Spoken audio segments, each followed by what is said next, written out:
Good afternoon. I'm Tom Katsouleas, your Provost and Chief Academic Officer, and it's my great honor to welcome you on behalf of the University of Virginia to this special event. It is great to have Senator McCain here, a longtime friend of the university, and one who has been a leader in our democracy from the city level to the state level to the national and international level. You know, where's the senator? You're easy to find. You know, I was looking at the program and I noted that you know you're important when there's more time devoted to your welcomes than there is left for you to actually speak, sorry to say. And I'm responsible for part of that, but welcome. And welcome to Old Cobble Hall and this special place. Behind this screen is a wonderful copy of the portrait of the School of Athens, and you see Plato pointing up and Aristotle pointing down, representing the intellectual debate between the demands of heaven and the demands of the real world. That debate is as ancient as democracy itself, and I'm excited to see it explored in the context of modern society in the program today. An animating theme of the university since its founding has been the belief that the exploration of all truths, natural and theological, were essential to preparing citizen leaders for a functioning democracy. As our university begins its third century, a wide range of schools and centers at the university are working hard to build on our strengths in researching, teaching, and acting on making our democracy more effective and more equitable. They are committed to doing that in a global context and committed to focusing on issues close to home. And they are committed to collaborating across disciplines and schools to address grand challenge questions for society that exact the best from our talented faculty, staff, and students. President Ryan and I are committed to pulling together and supporting all the democracy-facing units of the university. In particular, we have been supportive of the exciting partnership between the College of Arts and Sciences and the Miller Center, which have just launched an exciting democracy initiative. The initiative will be central to a university-wide consortium that will look at democracy and citizenship more broadly. That consortium includes the new Karsh Center for Law and Democracy at the Law School and the year-long partnership between Larry Sabato's Center for Politics and the Batten School of Leadership and Public Policy, which kicked off a national symposium series Wednesday in Newcomb Hall. It also includes our Weldon Cooper Center, the Sorensen Center, and the Presidential Precinct. By bringing together the complementary focus and extraordinary capability of each of these centers and others across grounds into a coordinated consortium, we aspire to make UVA the leading research university in the scholarship, education, and practice of democracy. Today's program is a prominent example of the kind of collaboration that is helping to make that aspiration a reality. So to tell you a little more about the college and the Miller Center Democracy Initiative, I'm going to hand it over to Bill Antholis, Director and CEO of the Miller Center. Thank you all for joining us today.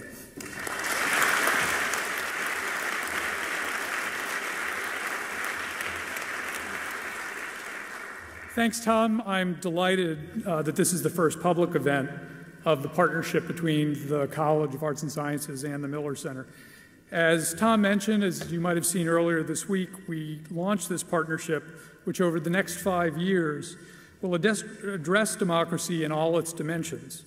Tom's help was instrumental in that partnership, both in leading the consortium that he mentioned and in directly supporting our effort to create a full-time professorship to lead that effort.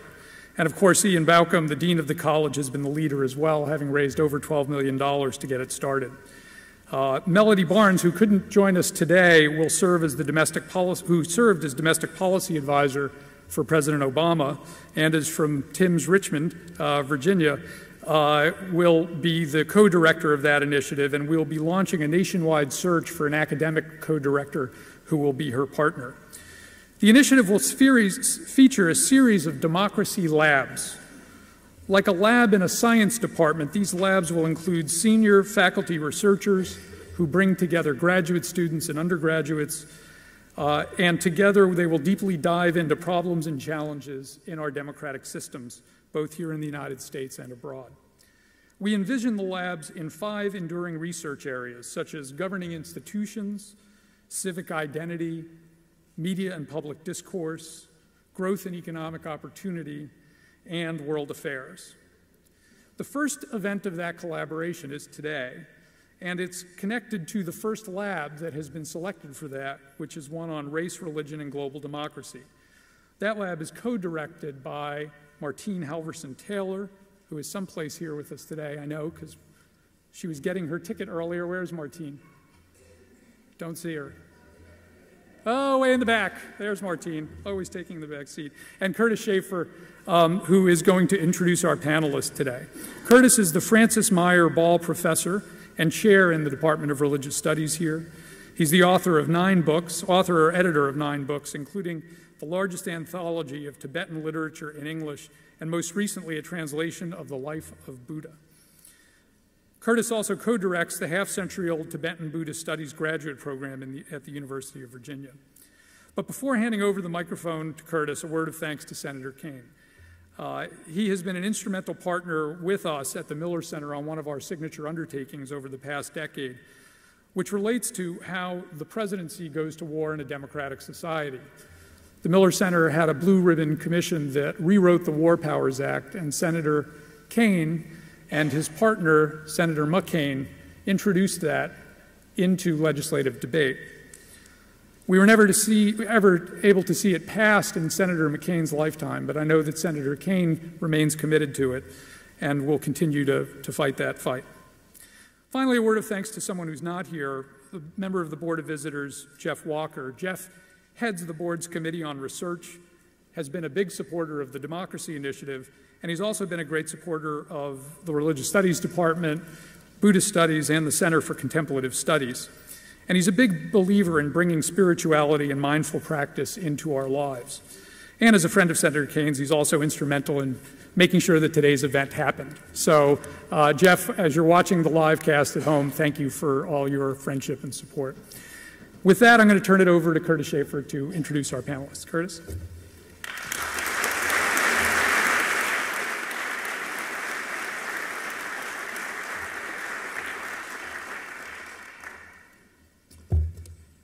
Good afternoon. Well, as Bill said, I'm Curtis Schaefer. For the last 8 years, I've had the privilege of being the chair of the Department of Religious Studies. And as the largest such department at a public university in the U.S., it is our pleasure to serve as co-host with the Miller Center and the Contemplative Sciences Center of this evening's conversation, and to welcome our honored guest, Senator Kaine. Senator Kaine has kindly offered to talk with us on religion, a topic that is at once so easy to name and so challenging to explore in depth, and a topic that Senator Kaine has always actively engaged in public settings. Senator Kaine is for us a perfect conversation partner. Raised in a Catholic family, in the midst of law school, he took a year's leave of absence to volunteer at a Jesuit mission in Honduras. He describes this period of his life as transformative, a time in which he grappled with the challenge of bringing his own faith to real-world problems. Since becoming a member of St. Elizabeth Catholic Church in Richmond, Virginia, he has been a prominent voice in both religion and politics here in Virginia, and eventually on the national stage. Now, what distinguishes Senator Kaine's approach to religion in public life is his willingness to name and to call out the challenge of negotiating the twin domains of church and government, of religion and politics. Where do one's spiritual life and one's civic life begin? Where do they meet? Where do they part? For most of us, the spiritual and the civic are not distinct realms of life, and yet the claims each alone makes upon us can feel at times to be all-encompassing. How do we live the ideal religious life and the ideal political life in the midst of an actual life? Senator Kaine takes the time to bring these often private concerns into public conversation, and it is for this that we welcome him today to the University of Virginia. Now, it is also my pleasure to introduce to you my colleagues in the Department of Religious Studies. David Germano is Professor of Religious Studies and an expert on Buddhist life and thought in Tibet. He's also Executive Director of UVA's Contemplative Sciences Center. Chuck Matthews, at the far end, specializes in Christian philosophical theology as well as religious ethics. He is the Carolyn M. Barber Professor of Religious Studies, a Senior Fellow at the Miller Center, and co-director of UVA's Religion and its Publics project. Louisa Hawkins in the center is visiting professor of the departments of politics and religious studies, and a specialist in religion, race, and politics in the United States, as well as a member of the Religion, Race, and Democracy Lab. Now, for the next 50 minutes or so, Larisha, Chuck, and David will open and hold a conversation with Senator Kane. Right after that, we'll be able to field several questions from the audience, and there will be cards going around. If you have a question, please grab a card, write it, get it back to the front, and Bill Antholis is going to negotiate the Q&A period. Yeah. So before we invite Senator Kane to sit with our faculty, we'd like to invite him to the podium to share some opening remarks. So please join me in welcoming to the podium Senator Tim Kane.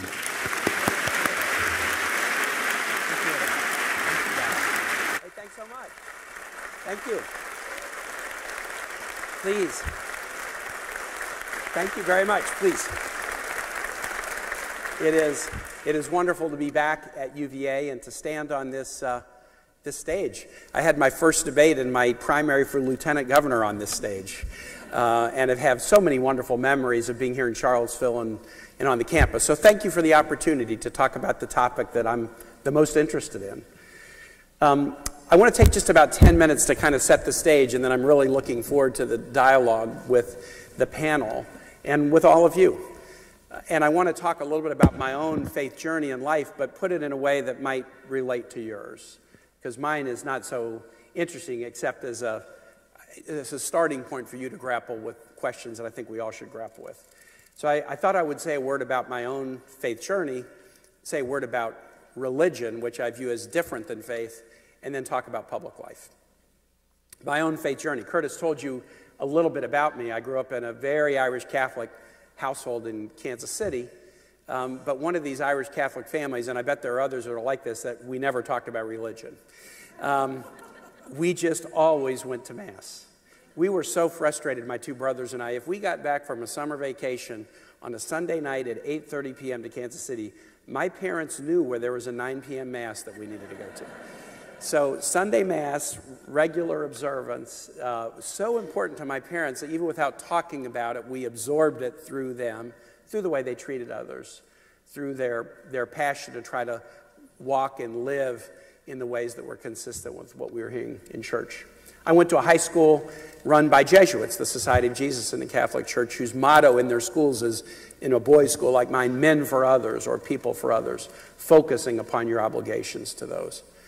But you know, I think a lot of us as young people, we have the faith of our fathers, but that's not the same thing as having your own faith commitment. I went to the University of Missouri. I slowly kind of stopped being so regular about going to Mass every Sunday, finished Mizzou, went to Harvard Law School. But in the middle of Harvard Law School, I heard what the Old Testament phrase, the still small voice, that made me think, I don't know what I want to do with my life. And I took a year off to reconnect with missionaries in Honduras connected to my high school, and I just wrote them and said, can I come volunteer? I had been there once in high school and always thought I might go back, and I thought maybe if I just go and help somebody else out for a year, I'll figure some things out about myself. The Jesuits in Honduras, 1981, tough time, military dictatorship. They were working with the poorest of the poor, real persona non grata because of that. Of course, I didn't know any of this. I didn't know that it was going to be a tough, challenging year in that way. I got there and they said, what can you do? I said, well, I'm at Harvard Law School. They said, that's precisely meaningless here. I mean, there is nothing about that would be at all relevant to anyone. I said, well, my dad's an iron worker and welder, and I do know a little bit about that. And they said, perfect. We've just started a vocational school to teach kids to be carpenters and welders. The principal's leaving to go study to be a priest. Work with him for a month, get your Spanish better, and then you'll run the school. So that was my year away from Harvard Law School, running a school in El Progreso, Honduras, the second poorest country in the hemisphere after Haiti at the time, working with these really cool Jesuits from Spain and from the United States, but especially getting to know my children and their families, who were living a very, very challenging reality physically in the midst of a military dictatorship where nobody could vote for their leaders, and even speaking out in favor of social justice or the opportunity to have elections one day could get you thrown in jail and killed. I knew a Jesuit who was killed by the Honduran military a year or two after I left. I knew some of the Jesuits who were murdered by death squads in El Salvador in 1989 because they would come to where I lived to participate in retreats. Religion in a very different way than I had experienced it.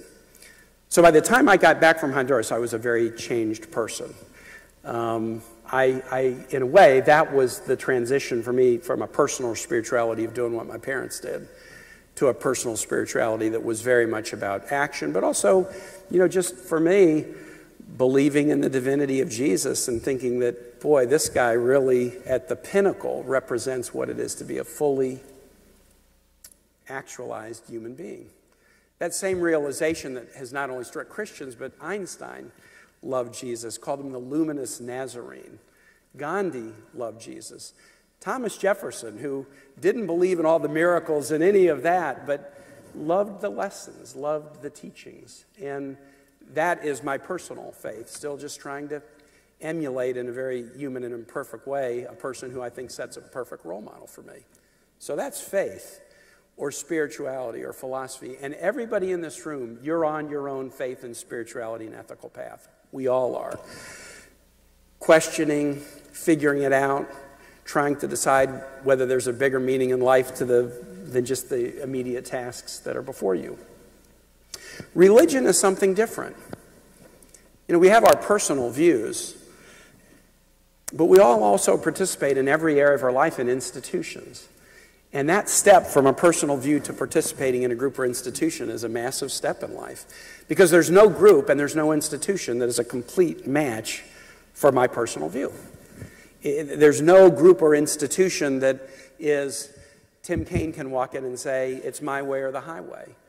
And I think part of adult life is working in settings. It might be your religion or your church. It might be your employer. It might be the university you attend, where you feel certain affinities, but you may also feel things that, well, that's not quite who I am. That's not quite what I believe. And then trying to negotiate that place between your own personal view and then joining an institution always will pose challenges. I imagine I still worship as a Catholic probably because I got started that way, but certainly because I saw these wonderful, wonderful missionaries in Honduras who still are my life heroes. But I've grappled over my entire life with Catholic doctrine, with now Catholic scandals, and still grapple with them. And if it was a matter of, would you agree with 100% of the Catholic dogma, I don't know that I would say I was a Catholic. Just as if I was asked, do you believe 100% of the Democratic National Committee party platform from 2016? I don't know that I would say that I was a Democrat. If you're trying to take your own views and then put them into a group or institutional setting, you have to grapple with challenges and contradictions. And yet I, like many, feel like I'm a better person spiritually. I would never say I'm a good Catholic. I'm not speaking on behalf of the Catholic Church. I'm not going to say I'm a good Catholic, but I will proudly proclaim that I'm a better person because I'm a Catholic. And for me, what I have found in my own faith life, and others find this differently, is being in a group setting like a parish. A group setting like a parish helps me do a better job in my faith life. My parish is very unusual. It's real different than the suburban parish I grew up in. My suburban parish, Mass was timed to be 45 minutes because then there was a 20-minute emptying of the parking lot followed by the 20-minute filling of the parking lot for the next 45-minute Mass. 5 Masses Sunday. It was like billions and billions served on McDonald's, The parish that I've been in since I moved to Virginia is a very different one. I found it because I wanted a parish that made me feel like I felt when I went to Mass in Honduras. There's only one Mass a weekend. There's no end to it. I mean, it can go on a very long time. And there's a lot of emotion and a lot of hugging and a lot of music, and sometimes it'll be short and sometimes it'll be long, but there's nothing artificial about you have to finish it, in time for kickoff or in time to let the parking lot empty. I've chosen to worship in a Catholic setting that's predominantly African American. The African American tradition in the Catholic Church is an amazing one. Deeply oppressed, sometimes hidden, but also beautiful and incredibly instructive, and in many ways like the experiences that I had when I was in Honduras. And so maybe we'll have a chance to talk with the panel about this issue of your own personal beliefs and how you fit them into an institution, one that you love but don't always completely agree with. And then finally, politics. And I'll say this very, very briefly because you could talk for hours about this. Obviously, you know, Jefferson was grappling with this, writing letters talking about the wall between church and state. Madison grappling with it as he and others were working on the Bill of Rights. That go back and read the First Amendment and see how complicated a listing of rights and responsibilities it is. 6 or 7 different particular protections that come together. But in that amendment, based on the Virginia Statute of Religious Freedom that Thomas Jefferson wrote in 1786, is this protection: you can worship as you like or not in this country, and you can't be preferred or punished for it. Free exercise of religion, but also no establishment of religion, meaning we would never put one religion above any other or below any other. And so in the public realm, being a person of faith who practices in a religion, how have I brought it into 24 years in public life? And this is an everyday thing too. I don't have a maxim that solves all the challenges or problems that I grapple with every day. But what I've looked at is sort of 2 straw man positions and tried to chart a sort of a different position. If you think about religion in public life, there are 2 kind of polar positions. They're somewhat aligned with the parties, but not completely. One position would be, and they both have strong, like, scriptural support. One position would be, I'm a religious person, therefore in my life as a person of politics, I should legislate my values. I should legislate my deepest beliefs, not just for myself, but for others. What I believe is right and moral, I should legislate because it's right and moral for others. That is a position with a long history in this country. To today, people believe that. And then there's another tradition that also has a strong scriptural background. I'm a religious person, but, you know, as Jefferson said, there's a wall of separation between church and state, and all of the New Testament admonitions against praying loudly in front of the temple or trying to be publicly pious and be seen as pious. There's so many admonitions against that in the New Testament. You should let your work speak for you and be a faithful person, but without trying to brag or be pious or publicly seen as pious. Because if you're trying to do that, there's going to be an element of pride, a very serious sin in trying to do that.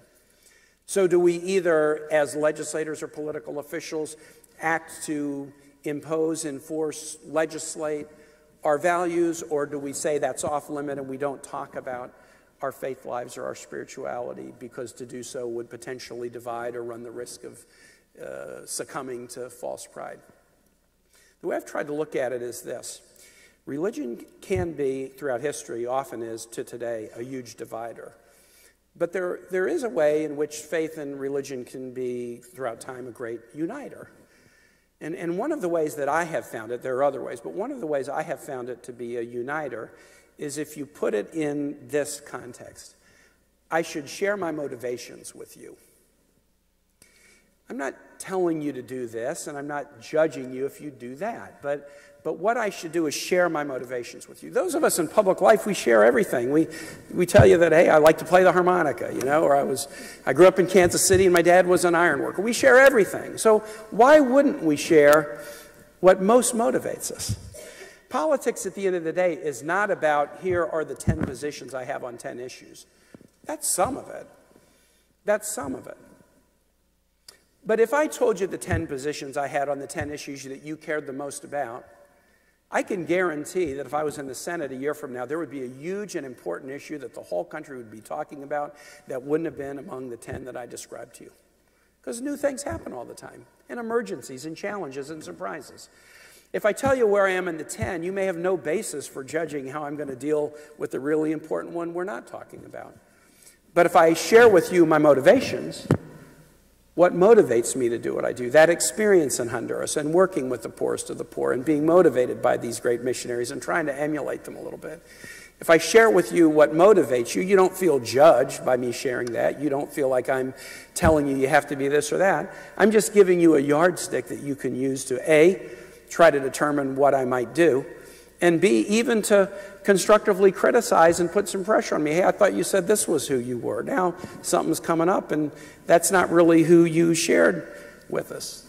And I really believe that in the sharing of motivations with each other, we become, set aside politics, we become better people when we share our motivations with each other. Because we're all in need of learning and growing, and sharing our motivations with one another is the way that happens.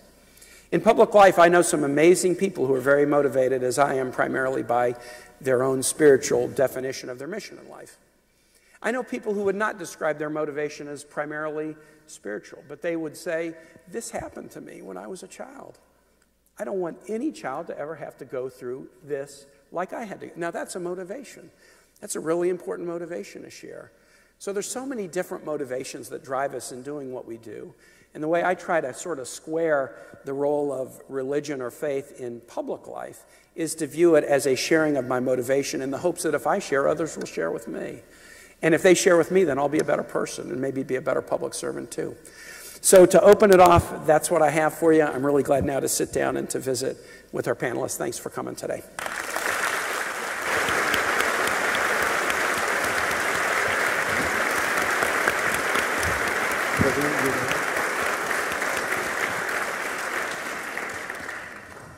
Okay, I think we'll just jump right into it, and this is really meant to be much more of a conversation, so feel free to interrupt at any time, or we might interrupt all of you, please. Yeah. We all know each other, so we're good at arguing. I guess in some ways, for me, the first question that I think of comes right out of what you were just saying about the importance of sharing. I like that metaphor. That's an important one, and it does really pay off to kind of reveal, in some sense, the deeper commitments we have and give people a sense of how they might orient us to future challenges that we face. And in some ways, that might be one of the advantages of a more overt and explicit religious belief that, you know, if you have a very internal personal philosophy, sometimes it's harder for people to read where you'll go unless you lay that out in many, many books, like a good academic. Whereas if you are, in fact, however complicated you are, related to some explicit religious institution, that at least gives you some rules of thumb about where you might go. What I'd like to ask you is, in some ways, just on that, what do you think are the overall advantages that adhere to people who are expressly religious believers in public life? What are the opportunities they have? But then also, what do you think are the distinctive challenges facing religious believers in public life? Wow. So I think the opportunities are, if my advice is share your motivations, a religious motivation is pretty commonly understood. I mean, because we're dealing with people all day who are religion. We may know coming up, you know, somebody who goes to the synagogue or somebody who is, you know, doing the evangelical summer youth program. So it's a common vocabulary or currency that whether or not we're really participants, we're around people who are. So sharing motivation that's in the religious realm is maybe an easier share than some. Like, for example, sharing a painful childhood experience or a painful experience as an adult as a motivator. You know, sometimes those can be extremely difficult to share. It's not hard to say I've been a practicing Catholic my whole life. It's a lot harder to say I was a victim of a sex abuse, you know, sexual abuse as a young person. So I think maybe it's a little bit more natural to put that out on the table. The challenge, though, for those of us in religious life is that for so many, forever, religion has primarily been seen or portrayed as we're judging you, or we approve of this and we don't approve of that. It's so often more about thou shalt nots than thou shalt. And that immediately causes defensiveness to go up, and it puts barriers, and religion has been used as a source of division, and today in the world to justify war. I mean, so you can immediately, in the religious space, put distance between yourself and someone else. And then that becomes an obstacle to listening, an obstacle to sharing, an obstacle to learning, an obstacle to working together. So I think one of the real challenges that people of faith have is if that's part of your motivation, how do you share it so that people don't feel like you're beating it into them, you know? How do you share it so people don't feel like you're judging them or it's about thou shalt not, but to share it to really provoke a good discussion? And I think that's hard. I sometimes feel like, you know, saying what I said about really believing in sort of the Jesus as a role model. If you took copies of the Bible and you tore the cover off, so that people didn't know it was a Bible and you just left them strewn around. You know, I think a whole lot of people would read it and think, man, there's a lot of real great wisdom in this book. But I think the Bible has so often been used as a bludgeon or a tool to beat the non-believer or whatever that it's sometimes hard to approach it freshly and newly as a source of wisdom that can be wisdom for anybody in any time in any culture. So I think those of us in the religious space have to do this in a way that doesn't raise all the defensiveness that has often been raised for very legitimate reasons. Charles, yeah. So I had a question about what is my own kind of private focus and academic focus, which is about practice. And I've thought a lot about practice both in different religions and also kind of the analogs in secular life. And you know, we share a common background to some degree. I understand that I read something today that you're 15/16 Irish and 1/16 Scottish. Yes. And I was raised as what I call an IC squared person, which means Irish, Italian, Catholic. So when I was a kid, diversity was, wow, I met a Catholic today who was Italian. Yeah. That was like, wow, what a diverse environment I'm in. You know. That's how I was raised too, but I was the diverse person. And then I actually went to Notre Dame, so I continued that Catholic education until I was about 22 or so. And then I spent most of my adult life immersed in a very different world, which is Tibetan Buddhist communities. And the kind of strange thing is when you put aside the theological differences, they're really very similar traditions. When you think about the ritual pageantry, the kind of rich contemplative life, the kind of ecclesiastical orders, the celibate monasticism, etc. And so what I wanted to ask you about today is when you think about religious practices, it's very diverse. It can include things like community gatherings, the Sunday Mass that you talked about, different forms of contemplation, prayer, reading scripture, communal, private rituals, even things like social justice service and so forth. Absolutely. All of these are religious practices. So I wonder if you could tell us a little bit, when you think about your own experience with religion and with politics, what religious practices have been most important to you, and how have they manifested in terms of your public and political life, whether in terms of ethical issues or resiliency or whatever it might be? Since I am not somebody who knows much about Tibetan Buddhism, here you describe similarities, an intellectual tradition, ecclesiastical authority, contemplative life. I mean, those similarities they make me want to read more. I find them appealing.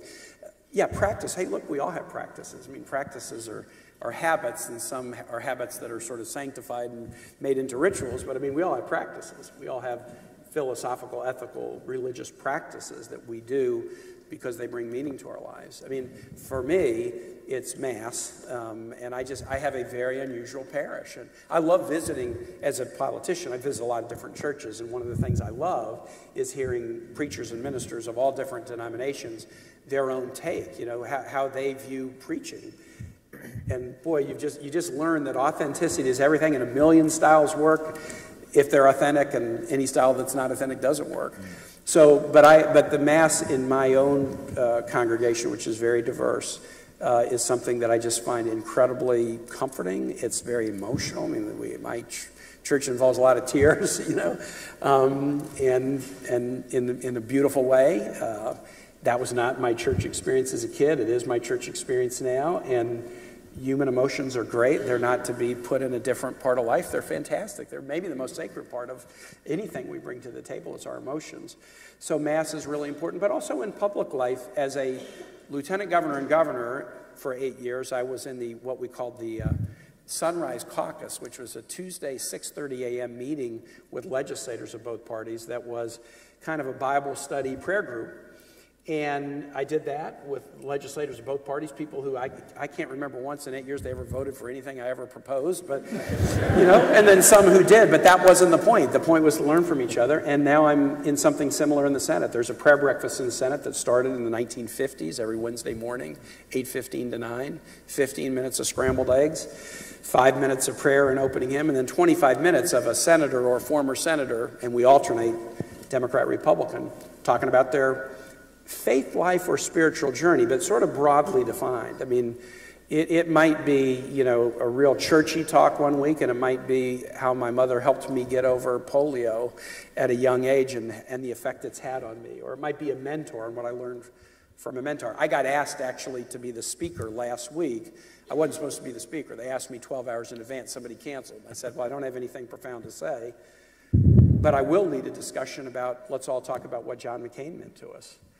And so we went around, the 30 of us, and had this really interesting discussion. So I would say that is a binding experience with colleagues, again, whom I often disagree with. But it's, you know, as one of the colleagues at the prayer breakfast says, it's really hard to stab somebody in the back when you've been at the prayer breakfast with them.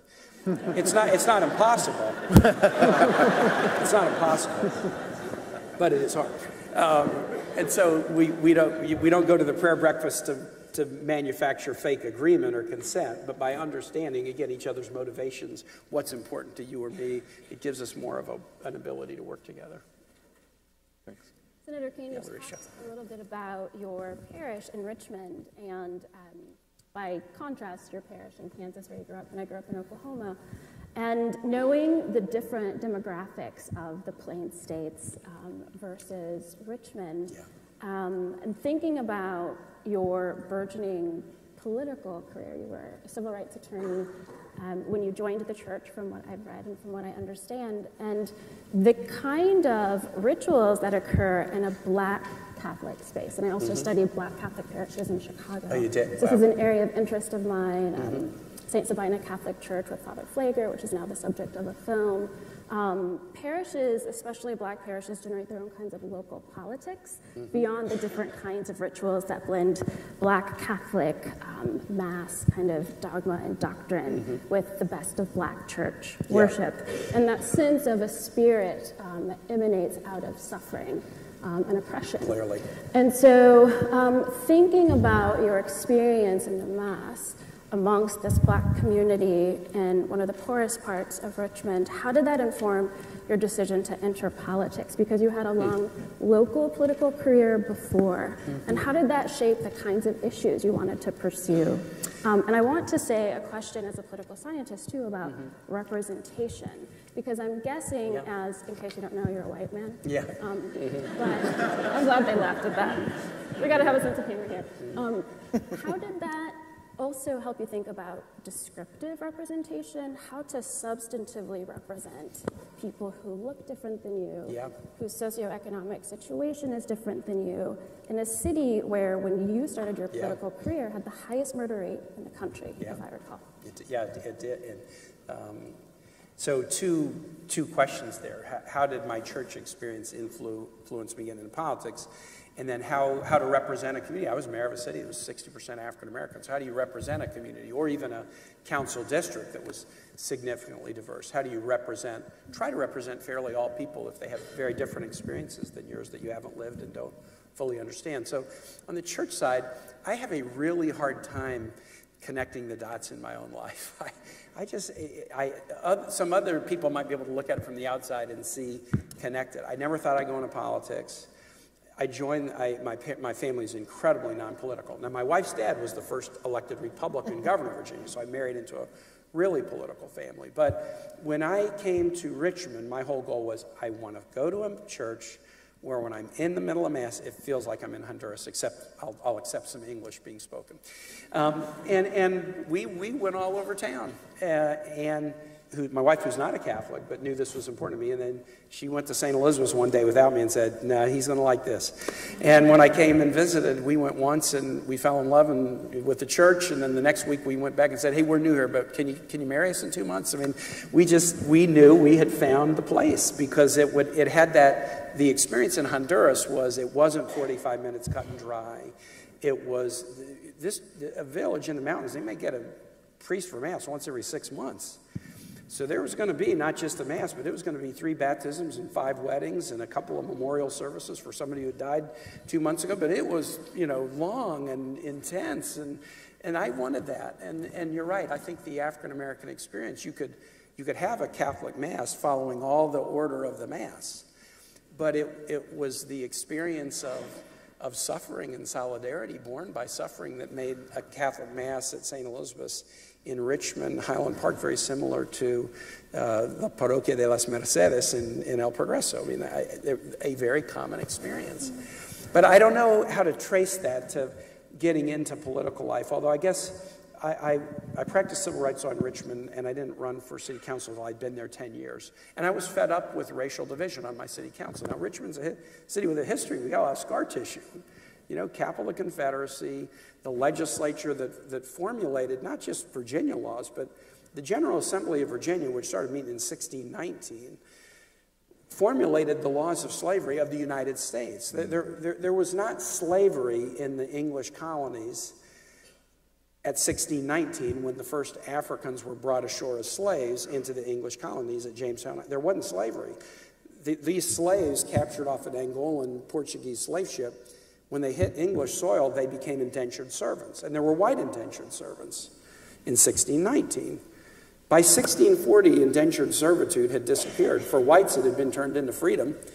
And for African Americans, it had been turned into slavery. There was no more indentured servitude. So the lived experience of a community that's gone through that, obviously, just like the lived experience of people who've been beaten down by a military government or they're poor in Honduras, it creates an ethos that is very, very connected. And so I was offended in my city at racial division. I had a council that was racially divided, and on issues of controversy, it would often be the case that white council members vote one way, African American council members vote another way. And I was seeing this as a naive youngster, thinking, well, I'd like to do better. You know, I think I could do better than that. And so ran my first race and barely won. But I do think the fact that I was a civil rights lawyer, the fact that my wife's dad was the Republican governor who integrated the public schools of Virginia, the fact that I was going to St. Elizabeth's. But interestingly enough, the thing that really helped me is he's not from here, so he's not part of anybody's clique. My city was a cliquish city, and you know, and if you were from one clique, then, and this wasn't all just race either, just cliquish. But the fact that I was kind of a newbie meant that I didn't come with automatic suspicion of being in this or that clique. So I'm sure that my church experience affected me in some way. Representation.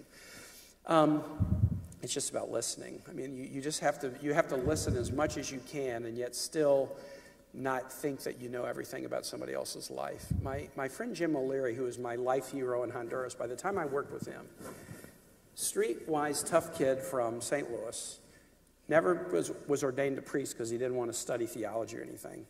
He was a Jesuit brother. I just want to help people. I don't want to go through all the theology stuff. I mean, I don't care about that. I just want to help people. And he had lived there for 25 years. And he once told me, he goes, now that I've been here for 25 years, man, I have a hard time identifying as an American, but I definitely know I'm not a Honduran. Even after 25 years, he was very humble about, I cannot be in the shoes of the people that I work with every day. I can't. And so I try to maintain that a little bit. And also in my career, I've tried to do some things that I thought were, when I got to be mayor of Richmond, it was an enormous gift of the African American community to me. So what I mean by that was, the city at that time, the city didn't elect the mayor, the council selected the mayor, and the council was majority African American. Now, when the city had been majority white from the 1780s until the early 1970s, the white majority never said to an African American, hey, we'd really like you to be mayor. I mean, so 200 years, not once did the white community say to an African American, we'd really like you to be mayor. So now, here I am, this new guy, you know, and we're just 20 years into African-American majority in my city, and my African-American majority city, and council says, you know what, you'd be a good mayor. That was an enormous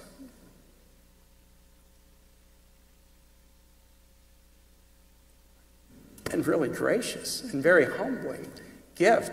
And to think, wow, my own community would never be this gracious, but here 20 years in, do you finally have a majority and you're saying, hey, you'd be a good mayor? I mean, that's kind of powerful. But I remember I got elected mayor for the second time, and I immediately announced I wasn't running for a third term. And one of the reasons I did is I had been given this enormous and kind of grace-filled opportunity by my African-American community, but suddenly decided, well, I want to be a hog and be mayor for a really long time. It was not a very good idea.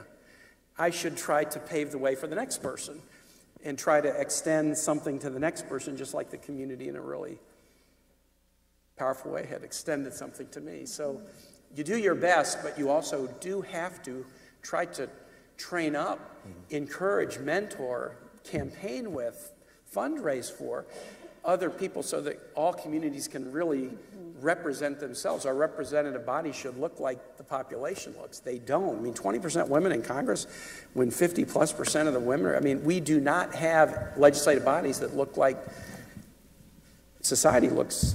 And those of us in leadership, it has to be part of our burden to try to expand representation for everybody. I have a quick follow-up on that. So that's really interesting, this idea that maybe there are two different kinds of representation going on. On the one hand, you represent your faith, your tradition in some sense, to everybody. So in a way, you're representing your own personal views. But then also as a politician, you do the opposite. In a way, you are kind of voiding yourself in a way and emptying yourself out. This is a rhetoric that you might know from Christianity. And how do you think those two modes of representation relate, abstractly, but also in your own practice? Yeah, well, that's a really good question. So, and one way to ask that, if we were not having a discussion about faith and we were just talking about politics, somebody asked the question, hey, do you do what you think is right, or do you represent your constituents, i.e. read polls about what they say and do what they want?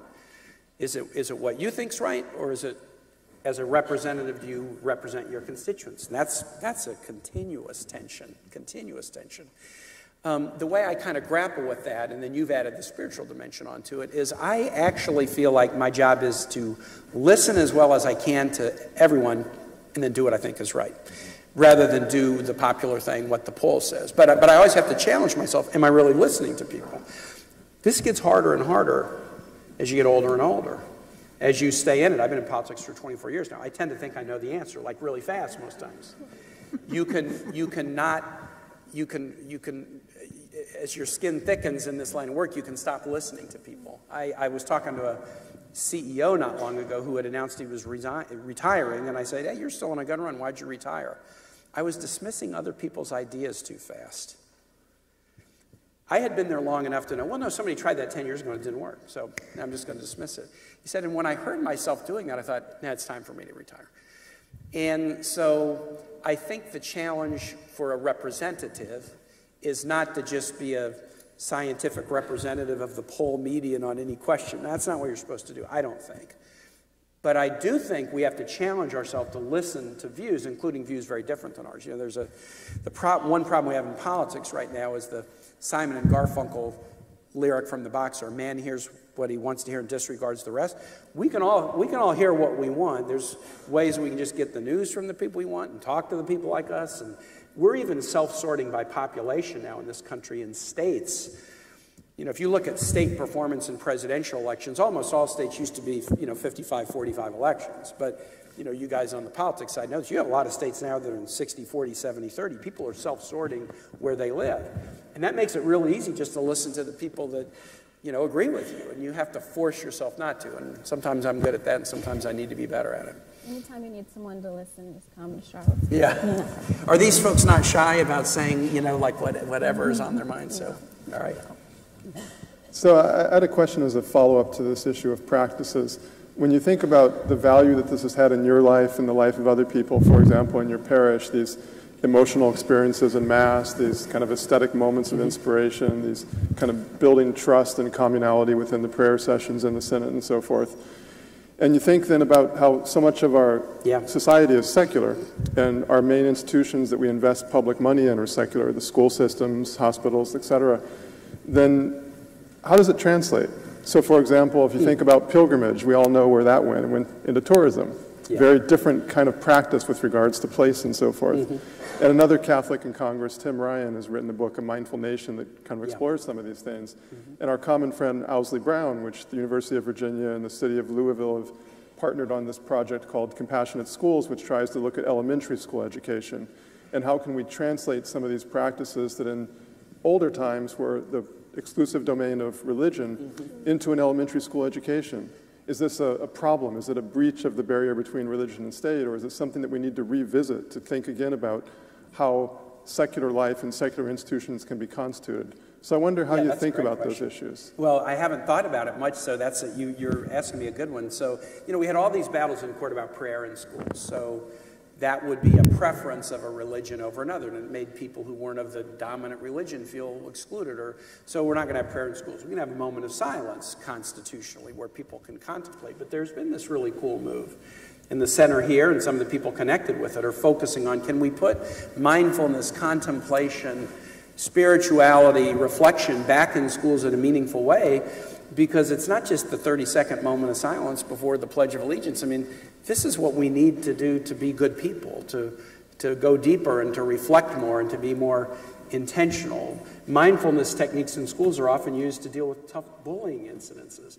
You wouldn't really do that. You wouldn't really treat somebody that way if you really kind of reflected about yourself and about this other person. And so mindfulness and contemplation strategies are coming back strong in public education.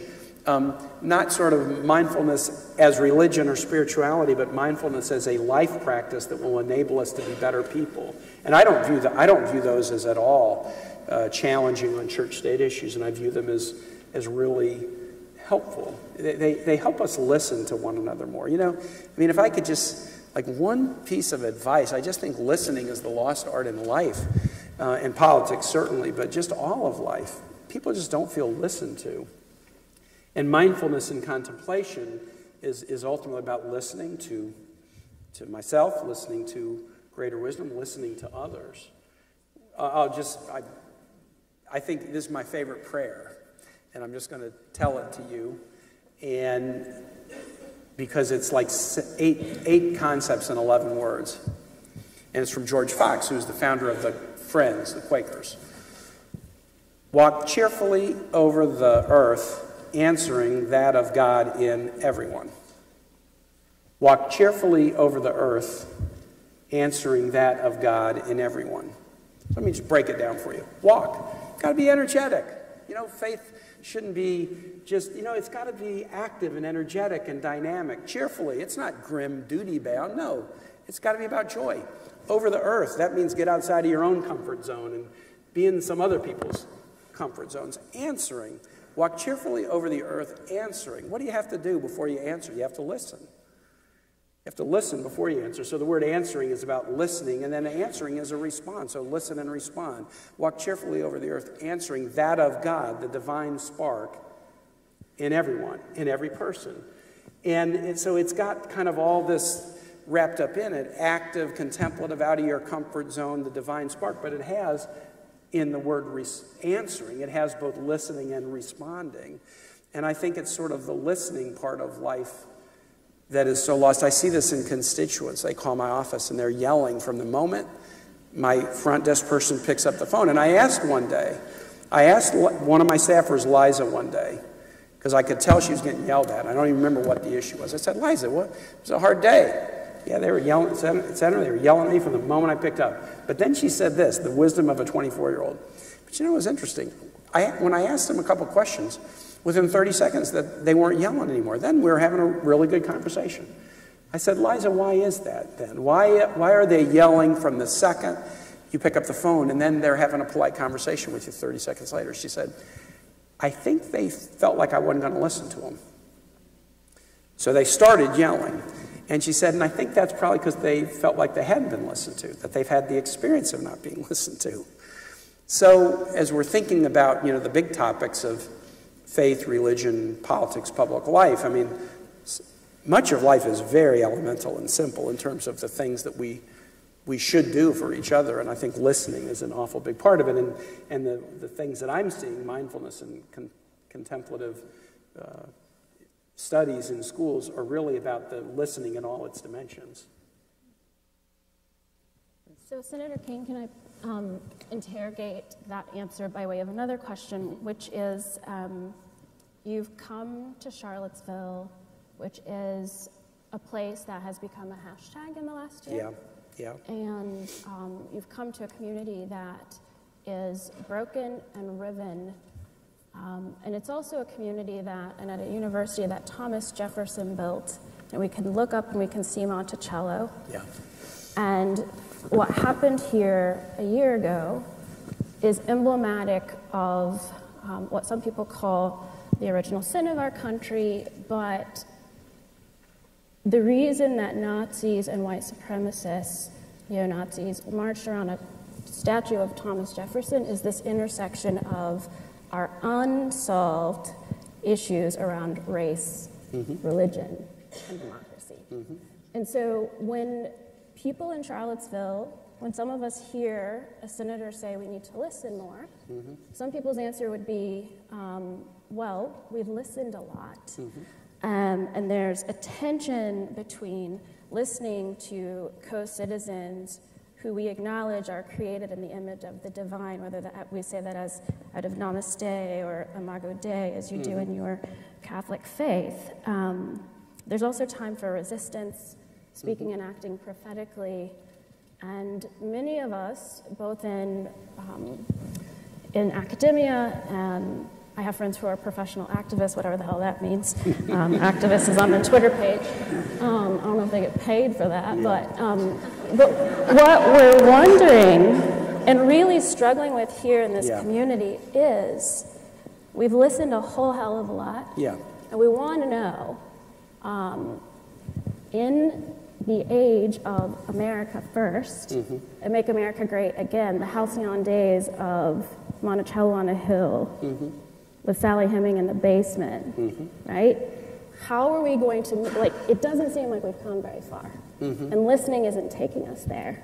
So how do you in the Senate, as someone who is driven by what you just explicated as all the soul work that you've done, to get you to a place where you can listen to people who are yelling, blood and soil, and some of whom are your constituents. And do you have wisdom for us? I don't even know what. I get this. And how do we as a community? Because everywhere I go and speak in the country, people are asking, "What's Charlottesville? How is Charlottesville reacting?" And I want to know, how are you reacting, and what wisdom you can give us from your perch as a senator, and also as a resident of the Commonwealth of Virginia.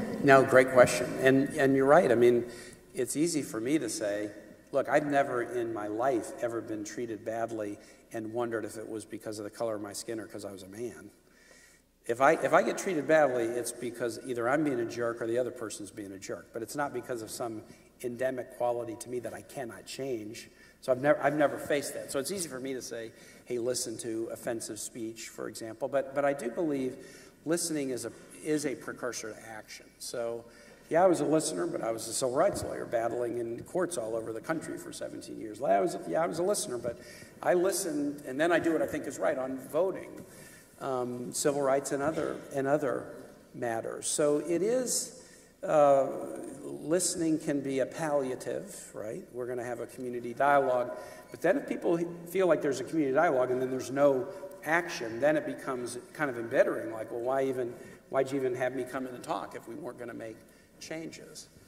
So, and I do put the moment that we're living in a historical context. And we'll go to Jefferson, since you mentioned Monticello. So, deeply imperfect person had a really fantastic idea that we should make equality the North Star of our whole project. Now, it was all men are created equal, and he owned slaves, and when he wrote Notes on the States of Virginia, his writings about Indians weren't in the chapter on population, they were in the chapter on flora and fauna. So there's a deeply imperfect person. He had an ideal that he knew should be the ideal, even if he couldn't come within 50 zip codes of living it. But he put it out there as an ideal. And then if you look at our history, I think American history is sort of this. We have this North Star out there. Now, a sailor can sail by a North Star, never get there, but a sailor can sail by a North Star. It's a point of orientation. We do our best work when we're orienting on that point. We often drift away or turn backwards, and we don't orient on that point. And an interesting thing I would say to the students here, you can almost look at the history of this country as each generation wake up and saying, wow, wait a minute, we said equality, what the hell are we doing? So Jefferson puts equality in the Declaration in 1776, but the Constitution in 1787 doesn't mention the word equality, enshrines inequality, 3/5 of a person. Fugitive slave laws, all gets enshrined just 11 years later. It's like they completely disappeared. But then the country starts to kind of slowly have an agitation about being aware of the mismatch between what we said it was about and the way we're living. So a massive expiation of blood for the original American sin. And then, by God, We're going to write the 13th Amendment, no slavery, 14th Amendment, equality, just equality of all persons are entitled to equal protection under the laws. 15th Amendment, can't turn somebody away from voting because of the color of their skin. But within a few years after that, we're back into Jim Crow, oppressing African Americans, and the Supreme Court says, yeah, that equality thing, that doesn't mean women. That does not mean women. When women are trying to get to be lawyers in Illinois and the case goes up to the Supreme Court and they said, it says equal protection for all persons. No, that did not mean women. That didn't mean women. So then you're in the 19-teens and it's like, well, wait, equality, I mean, it's got to mean women can vote. And so then you have the 19th Amendment, women can vote. This generation's aha moment was, God, we've deprived, LGBT people from being able to have full marriage equality. And I mean, do all persons get equal protection or not? I was at a wonderful event this morning. Kind of like, I can't believe I got to do it, but my daughter's in a production of the Laramie Project, the play about the murder of Matthew Shepard. It's 20th anniversary next month. They're doing it in Richmond. And Dennis and Judy Shepard, Matthew's parents, came to watch some excerpts from the cast and have a community dialogue about it. Well, their horrible, painful experience, this generation picked up the cause of LGBT equality and said, hey, you guys have been saying this about equality since 1776. Are you serious or aren't you? What are we doing now that 40 years from now our grandkids will say, I can't believe they did that. I can't believe they were doing that and not realizing it wasn't in tune with our principle. This North Star is like a continuous point to which we return and challenge ourselves. We're not living that way. So look, I think the issue on the action side for a Charlottesville, for a Richmond, for a nation is now, I'm sorry, you kind of got me on a little riff here, but I want to give it to you. Next year is the 400th anniversary of African Americans coming to Virginia, to the English colonies, 2019. So divide 400 years into 8 half centuries.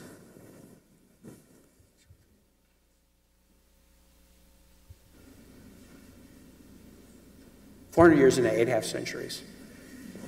For 5/8, African Americans were held in bondage, and even if free, Dred Scott said they could never be citizens. Even born free in the United States, the Dred Scott decision said could never be citizens. That's 5/8 of our history. For 2/8, African Americans could not be held in legal bondage, but were denied all kinds of legal rights, right? Equal Voting Rights Act, Fair Housing Act, employment discrimination until the mid-1960s. So for 7/8 of our history, African Americans have either been held as slaves or denied legal equality. It's only been in the last 1/8 of this 400 years that African Americans have at least been given legal equality, not social equality, legal equality.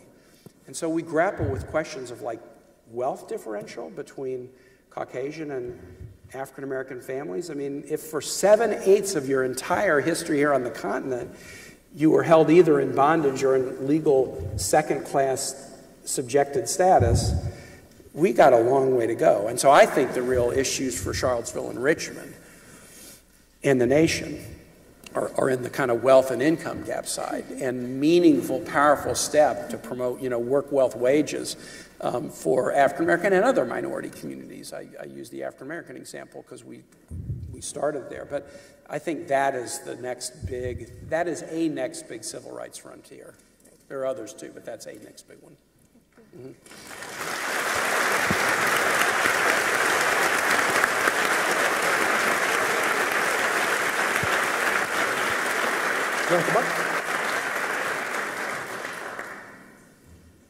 So this is only half of the questions, huge stack of questions. We'll try not to filibuster here. Thank you all. And, you got to filibuster. We're going to see also if there's a way that we can post these online, because the questions are so rich. What I think I'm going to do, Senator, if it's okay with you, is throw a cluster of questions in the same space. We've divided them out. And I've got 3 or 4, and I definitely want to get to the 4th, which is the most fun. Okay, so cluster 1, you mentioned how the Bible can be a source of wisdom for all people. Have you found that other religions behind your own have been sources of wisdom for you? What experiences in your public life made you question and doubt your faith and association with Catholicism? We are a diverse nation culturally and religiously, political leaders frequently identify Americans as Christian, a Christian country. What do you think about that? What role should other religions play? I'm a Catholic. Non-religious people often disregard religious beliefs. Any advice on how to bridge that divide? And these are questions for all of us, so somebody want to... Sure, but you go first. Yeah. Well, I tried to deflect. They hear us all the time. Yeah. Well, so that's a lot of different questions. The one that kind of grabbed me, just because it's one of the things I'm really thinking about right now, is things that challenge me in my Catholicism. The thing that over the course of my life has been the most challenging is not having women priests, which I still think, look, again, I'm not speaking for Catholic doctrine. I'm not a spokesperson for the church. As a thinking and believing person, I believe the inability of women to be at the top spiritual leadership role in many of the world's religions, including Catholicism, is the greatest civil rights issue on the planet Earth. And the reason for that,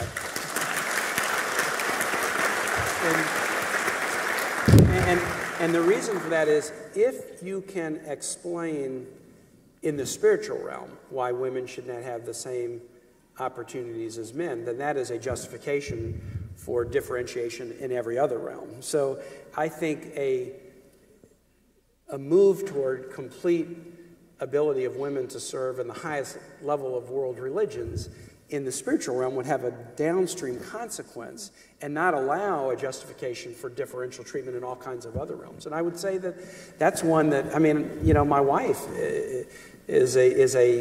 goes to church with me all the time, has never converted to Catholicism, and I think she would convert in a minute if that were the case. She's been an attender for 35 years. I have a daughter, you know, who I think is so deeply connected to our parish life, but also that gives her trouble. But long before, you know, when I was in high school, in my Catholic high school, it bugged me. And one of the reasons I tell myself anyway that I'm kind of staying in my church is I'm not sure it's going to be the ecclesiastical leadership of the church that's going to change that. I think it's going to be the lay people that are going to be needed to change that. And so I sort of stay hoping that over time I might have something to do. So there were other questions there too, and I don't know if folks might want to tackle them, but that's one. And then the whole issue of the scandals of the church now in terms of the abuse of children. But I think that is connected to women's ordination and celibacy, because sexuality is a very integral part of life. And if you ask somebody to sort of deny that part of themselves, as good faith as they may be when they make that pledge, it's going to be very difficult to do that. And then denying an essential part of life, and then knowing that, wow, now I realize it is an essential part of life, but the expression of it has to be covert rather than overt because there's a rule against it. And if the expression of human sexuality has to be covert, it can lead to things like the abuse of vulnerable people who you can shame into silence. You know, a lot of sex abuse happens to vulnerable people because the perpetrator believes this is somebody that I can force to stay silent. And you're forcing somebody to stay silent because of a shame and a stigma that encourages covert behavior. So I think that the scandals of the church that just are so soul-sickening. I mean, they're soul-sickening. I think about these fantastic people I work with. Their work is besmirched by the bad apples who do bad things. They're viewed with suspicion if they walk down the street with a Roman collar on. That's unfair to them. So I am really grappling with these questions in my own church now, and yet, I don't believe the changes that are needed are necessarily going to come out of an insular, hermetic, ecclesiastical body. I think they're going to come out of lay people. This is a follow-up on that. In a way, the crisis in the Roman Catholic Church and many other churches, we saw this with Willow Creek, a very large evangelical church, this is part of a larger crisis of institutions in the society. And our government. Yeah, that's what I mean. Yeah, so you're a member of two of these big institutions that seem to be, how do you think about either defending them explicitly or what advice would you have to someone who's considering joining either of these? I mean, why would you stay? Yeah, I mean, sometimes people ask how I'm doing, and say, well, you know, the country I love is going through a tough time, and my church is in a tough spot. But, you know, other than that, I mean, Yeah, I mean, so it's funny, that question, so why join, why become part of it, that one doesn't trouble me so much. I worry more about how we're going to get to a better place, but I just think the world needs people who battle, you know, you just got to battle for principle. Lincoln said at the end of the second in with firmness in the right as God gives us to see what is right. So he was saying you got to be humble about it. You should be very firm in the right, but you should always acknowledge, you know, I'm not right because of me, and I'm a humble person, and if I'm right, it might just be because I've got a good insight into what's right in God's eyes, not in mine.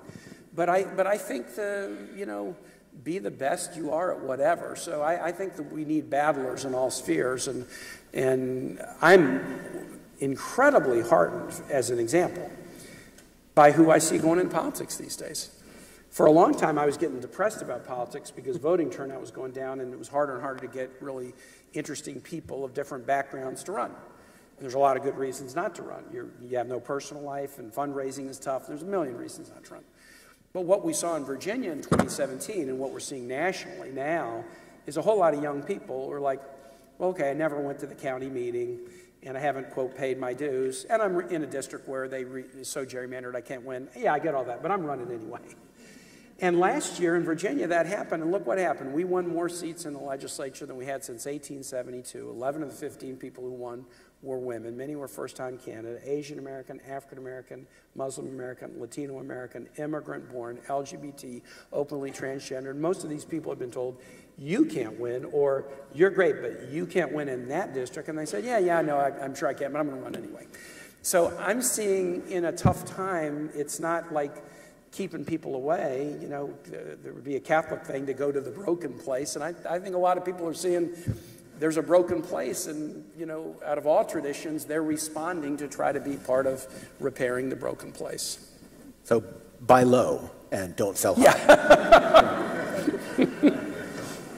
It also seems like, as Bill comes to ask another question, that it's in institutions. You mentioned in your introductory remarks that you chose a parish in part because you needed to be ensconced in a kind of a community. Indeed. And the kind of atomization of our society, I make a pitch kind of for joining things like churches, civic institutions to my students, in part because there aren't any institutions where we're exposed to people in all stages of life, from birth to death, and develop the kind of collective identity that we're so missing, which relates to the collective liberation. If women aren't liberated, none of us are, right? If LGBTQ folk, none of us are. And it seems to me that for all its flaws, the Catholic Church is committed to the liberation, because the lodestar is human dignity. Right? Life. It's not just about abortion, right? It's not just about abortion. See, Charlottesville's a very politically very educated literate, right?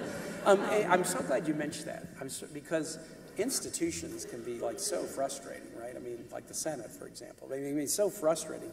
However, you're not going to be as good a person just by yourself as you're going to be being around other people and comforting them when they need it and being comforted by them when you need it. I mean, what we really learn of the nature of God, we so much more learn through interactions with each other than even, you know, fantastic spiritual literature, which is really fantastic. But I mean, you're going to learn it more from observing somebody and say, wow, I wish I could be more like. I mean, we've been all brainstorming about McCain, who was a religious person, kept it to himself, but McCain was a really irascible guy that would fight with you nonstop, and, you know, just, I mean, a lot of headaches with McCain. But we've gone around and asked, like, well, what's something about him personally that you would like to emulate? And I remember thinking, God, that was an easy one for me to answer. McCain was better at saying, man, I made a big mistake, and I'm sorry, and I really apologize. He was better at that than virtually anybody I've ever known. Now, I told him it's because he made a lot of mistakes, and he had to develop that. But I'm not very good at saying, you know what, I made a mistake, and I apologize to you, I'm really sorry. I'm not good at that. I'm not sure a lot of us aren't so good at it. McCain was really good at it, really good at it. And so, yeah, so the institutions can be frustrating, but the institutions also put you in contact with other human beings that will help you be a better person.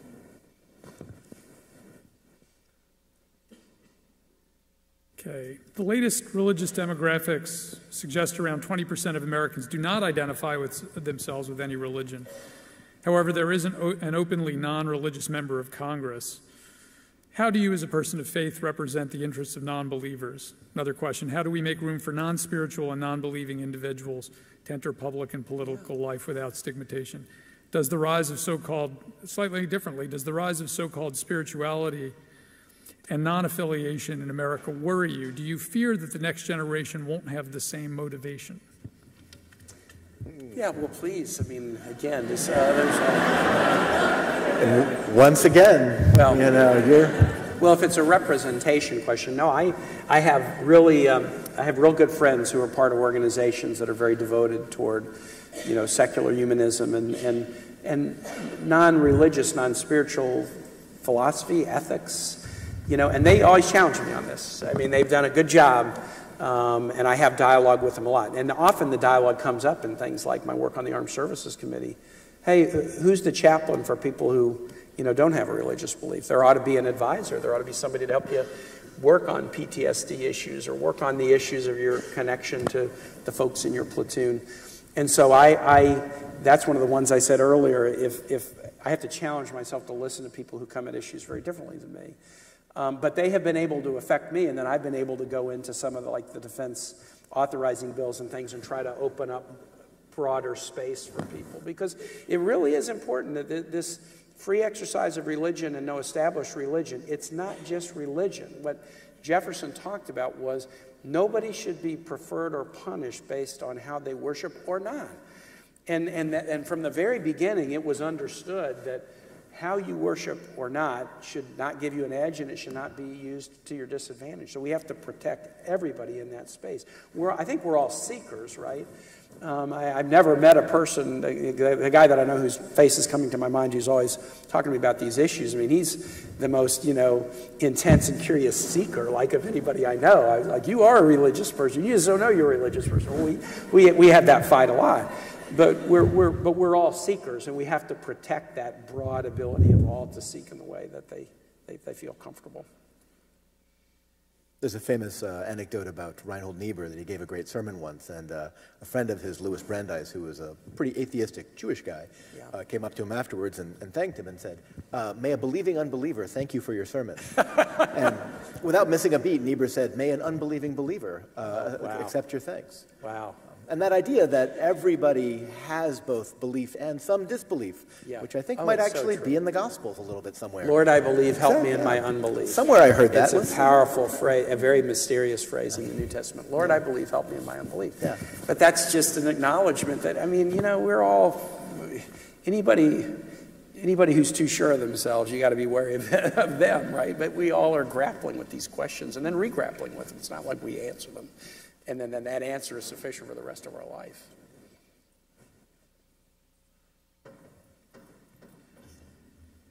Two more.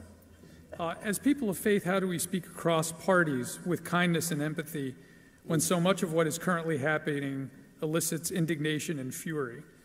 From your talk today, what are things that we as Americans, Republicans and Democrats, can implement the ideas that you discussed? Well, I'm gonna tread again on your critique. Listening can be a palliative, and just what the question calls up to mind is, we have a tough challenge in our Wednesday prayer group in the Senate, which is, we got Republicans who look at some of us like, how could you believe this? How could you believe Roe versus Wade is good law? I don't want to sit around the table at a religious event with somebody who thinks Roe versus Wade is a good law and should be upheld. And then you have folks on our side who are like, how can you not support marriage equality? I don't want to sit around the table with somebody who believes that an equal child of God should not be treated equally when it comes to marriage. So we have this tough challenge where we believe deeply in our own faith, and we think our faith has some commands with respect to actions and policies, and we're sitting around the table with people who have very different views. And that means that oftentimes you'll see these really interesting dips in who attends. For periods of time, one side just won't attend so much, and then we'll come back. And I will say, I think during this administration, it has been a real challenge for some Democrats to continue to attend. It's also been a real challenge for some of the Republicans who may support the president's policies, but their own religious beliefs cause them to be deeply critical of him, and they just can't believe somebody like this, you know, has been able to be president. So it's not easy. And yet it's interesting. I had this when I was lieutenant governor. I'm with this prayer group, and these guys, and many of the people in the caucus would never vote for me on anything. I mean, I had all these great bills, education, and I'm going to this meeting at 6:30 every Tuesday morning, for gosh sake, as lieutenant governor. Then I got this big thing up, and you know, and it's a critical vote. I think it's really good, and not even a discussion. Nope, I'm voting against it. But I remember once having that attitude, and I'm thinking, wait, am I going here to get something political out of it? Or am I going here just to try to learn? And once I realized, if I'm attending this to get something political out of it, like I think it's a good way to maybe get another vote or two, then I'm coming for the wrong reason.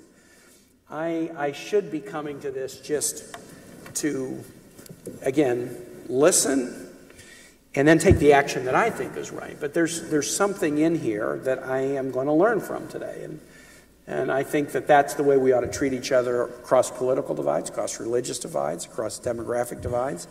In dialogue, as long as it's not just hollow words, there's something I'm going to learn, and that's something I'm going to learn I can put into action in some way.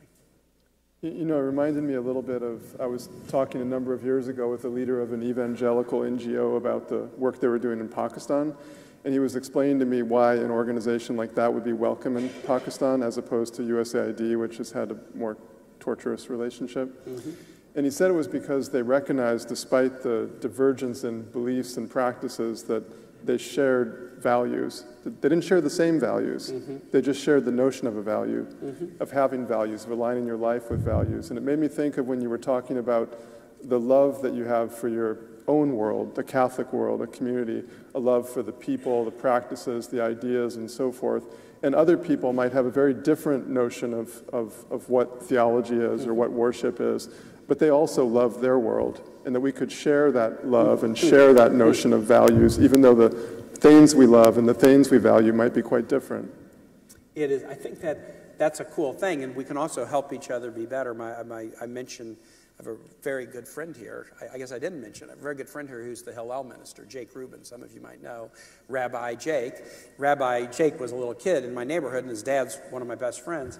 And Mark was also my counsel when I was governor, and Mark's very devoted to Judaism. And I always said, man, you make me a better Catholic every time I talk to you. and you know, and I hope that I may make you a better, more observant, seeking, questing Jew every time you talk to me. And I think that's one thing we can do for each other. We don't have to, you know, hey, get on my side. No, you're on a fine side, but maybe I can help you be even better at it, and you can help me be better at what I'm trying to do. I do think one of the kind of overarching themes as we think about interreligious and interspiritual kind of studies is that all agree that we don't humanize the other by dehumanizing them.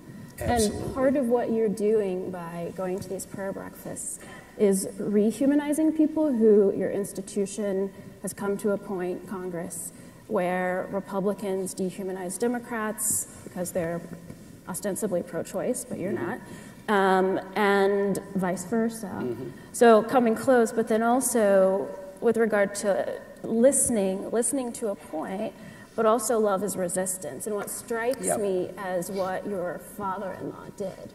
What your father-in-law did is the beginning of the rise of the solid Republican South. Mm-hmm. And he wasn't reelected. Yeah. And what he did, and your wife was one of the children who integrated schools in the state, in a city where we have segregation academies that still persist.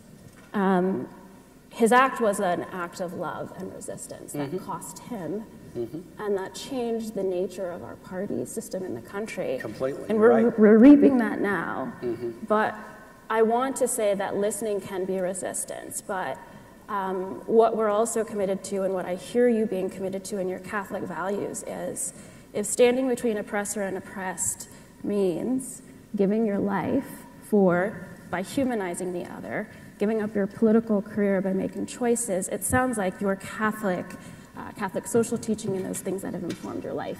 You've lived in a way that says to my students who are sitting there, choosing to go to Honduras and living amongst people and learning from their oppressed position is the kind of thing that I want my students to hear. So I'm really glad that you are here and living that example in Congress in a way that says humility, speaks humility to an organization that seems to be about the opposite. It seems to be about hubris. Yeah, so thank you for your example. Yeah, and well, thank you. Appreciate it. Thank you so much.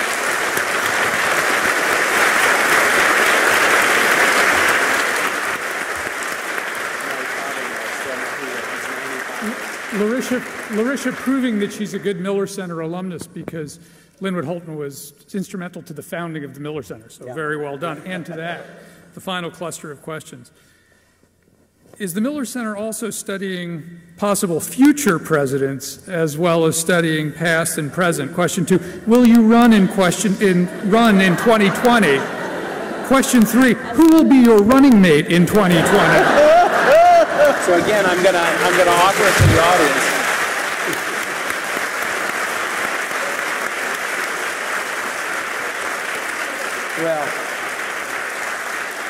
Well, once again, I'm offering it to these folks to see if they want to take a crack at the question first. I mean, I'll be very candid. It was an amazing experience to be on a national ticket with Hillary Clinton, who I think would have been a superb president. But we lost, right? So, and we lost, and it's not the first time in life something that I really hoped would happen didn't. Everybody in this room has had the experience of something not going your way. This is a fundamental part of life. There is a plan in all of this that we are not read into, and so I mean, I did have the feeling a little bit of coming back after being on a ticket and feeling, there's no place like home. There's no place like home. Virginia and Virginia politics suddenly looked like really great, like really enjoyable compared to big league.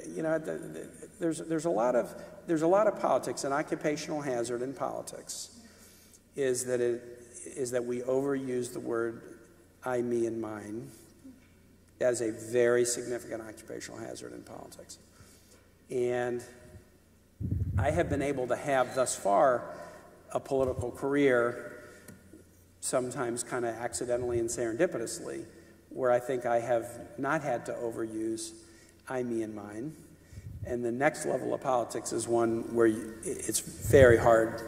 It's very hard to not do it if you can't make your own story something you want to tell your own story a million times a day so people will connect with. I have very big dreams and ambitions, and yet my dreams and ambitions don't really involve me that much. They involve what I might do for somebody else, but I'm not in the middle of my own dreams and ambitions. And so, just from a character and personality standpoint, having had the opportunity to be at sort of that different level, I mean, I kind of grapple with, I'm not really sure that this is a fit. But I'm so happy that I can serve in the way that I do in the community where I've lived for a long time. So thank you for that encouragement.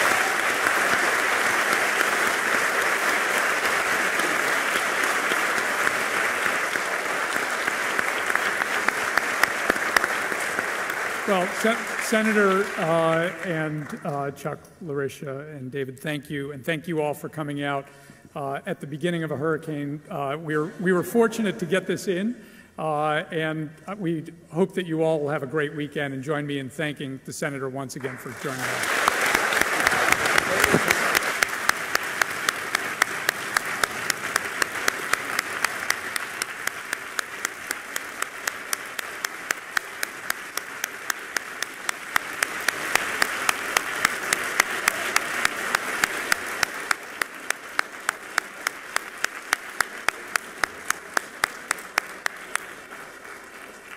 Right.